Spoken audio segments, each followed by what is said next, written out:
When I was in middle school, 6th, 7th, and 8th grade, it was really popular to wear the "What Would Jesus Do" bracelets.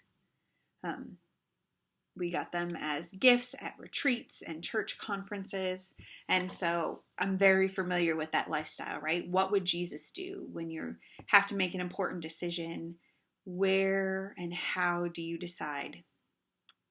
Well, this week in Jill Duffield's book, Lent in Plain Sight, she talks about crosses and how they help point us to what Jesus would do, right? Jesus died on the cross for our sins. And in Mark 8, Jesus tells us that to be truly followers of him, we must deny ourselves and take up his cross.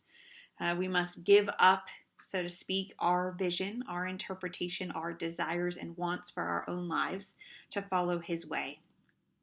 And so WWJD, what would Jesus do with taking up Christ's cross and following him and living a life that is guided and structured and flowing with the Spirit and Jesus, are common themes in at least our Christian world.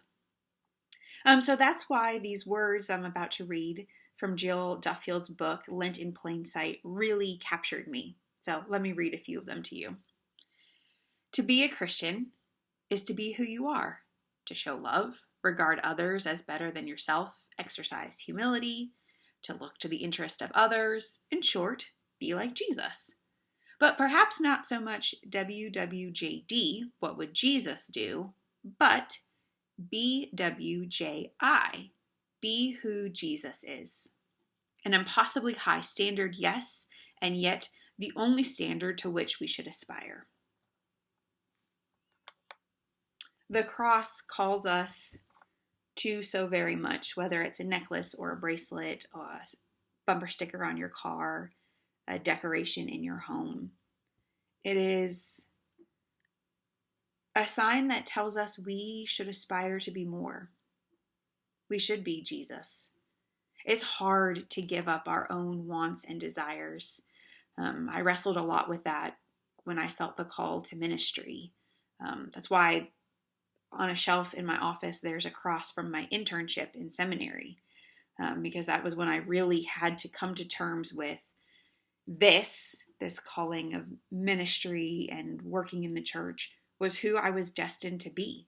It was that summer internship where it went from I'll go through the motions and get the fancy degree to no, this is who I need to be. And I denied a lot of myself to get to that place. And it was the cross that kept pushing me forward, calling me forward, leading me to a new place. So today, this weekend, this next week of Lent, whenever you see a cross, I hope that you'll pause for a second and think about who Jesus is and how you can be like him. Maybe it's letting someone go before you, although that's pretty standard at a four-way stop in Iowa to wave other people on. But maybe it's tipping generously or sharing a kind word. Maybe it's sending a note or a call or hugging a neighbor. I don't know what it is, but I pray that the Spirit moves and that the cross this next couple of days jumps out to you in a way that calls you to become a follower of Jesus in a new way, denying yourself, your urgency, your whatever, to take up Christ's cross and follow him.